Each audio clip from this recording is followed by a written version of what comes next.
Libraries, practice. Upon completion, you will be able to test functions designed to be used in a library using different input values. You should be able to debug library code to remove any errors and read library code documentation in order to select the proper function or functions in the library with which to develop an app. As a warm-up, think about this. How does using a library allow you to think about programming at a higher level? Jot down your thoughts. Okay, when we program with libraries, we can use functions that take care of difficult or repetitive tasks. Instead of focusing on these details, we can focus on the big picture of what it is that we want our programs to do, and just assume that those details are handled by library functions. As we'll see in today's lesson, that leads to two important realizations. Our programs may often be shorter and easier to read, and we need to debug libraries carefully before we share them to make sure that they really work for all possible inputs. Our activity, debugging. You've seen this before, the process of finding and fixing problems in code. Describe the problem. What do you expect the code to do? What does it actually do, and does it always happen? Hunt, hunt, hunt for bugs. Are there any warnings? What did you change most recently? Explain your code to someone else or the code that you're testing. Look for code related to the problem. Try solutions. Make small changes, not wholesale replacements. Document as you go. What have you learned? What have you tried? What do you still have questions about? When you are testing functions, it's important to figure out if the output is what you believe it is, and to try it with lots of different values. So here, we want to test the function is even. So 10 is even, and we find out the return. 5 is even, negative, negative. What's one other thing that you might send? Well, you might send 0, right? 0 is neither odd nor even, so it should come back as neither. But that's one other value that you could test. But this tests a positive and a negative, odd and an even, and you know what the answer should be. You use console.log to write tests of the function. Try different values to make sure that your function works in many cases, in every possible case you can think of. And check the results in the console. Use input that you know what the output should be. Libraries, practice. Go to Unit 7, Lesson 7, and navigate down to Level 2 in Code Studio. Here, you'll see this. Now, what are you going to do? Well, on levels 2 and 3, using libraries, these levels involve using libraries. These levels focus on your understanding that libraries make the programs that you write simpler and higher level. On level 2, you're going to build a very simple app with the states library from the Investigate lesson. On level 3, you will build an extremely simple app with a new library that uses the cats data set. So levels 2 and 3. Finally, oops, pause this. There's an error here. Just a moment. Sorry about that. When I was modifying stuff, I must have moved the very last slide up. So here you're building 2 simple apps. Then levels 4 through 6, you're going to have some debugging. You will practice debugging code that will be used in a library before sending it to a classmate.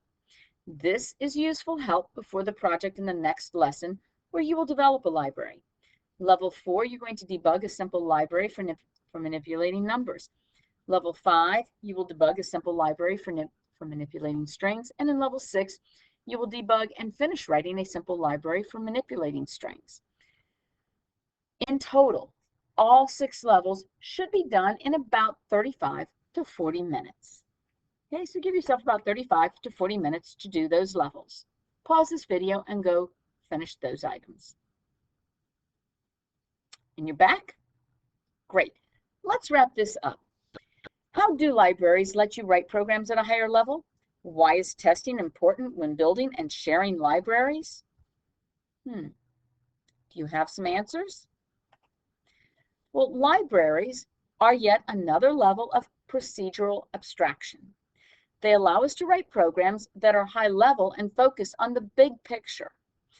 Our programs are shorter and they read more like exactly what they are doing.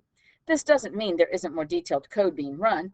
It just means that once the library is written, perhaps by someone else, we don't have to think about it as much anymore. Okay? We can say, average this list. Put this list in order. We don't have to actually write the sorting routine or write the averaging routine. It's already done. Now, as a quick problem here, I want you to take a look at this code. Okay, and there's an error. An error was made in writing this function so that it does not work as intended.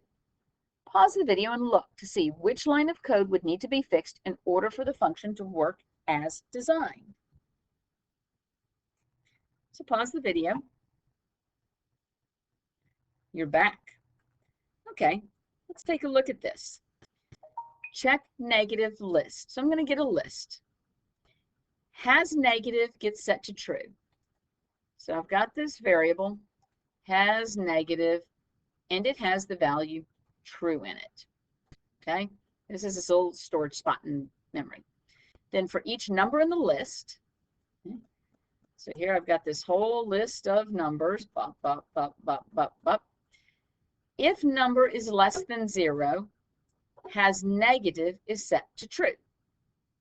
So what if I put in 5, 4, 10, 7, 1, 3.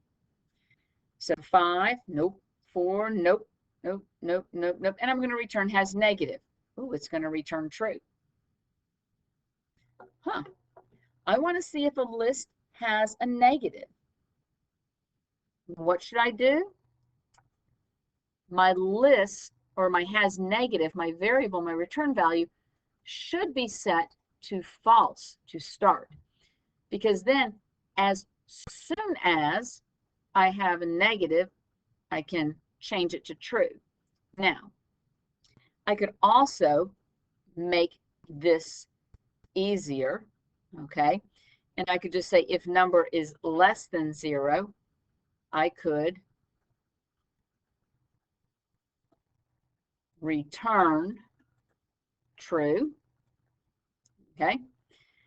And it leaps around, and then here I could simply return false, and I would never even need my variable. And this, by the way, should also be declared.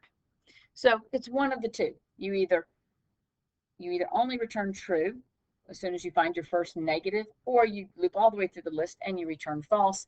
But here, notice this is a global variable, no global variables.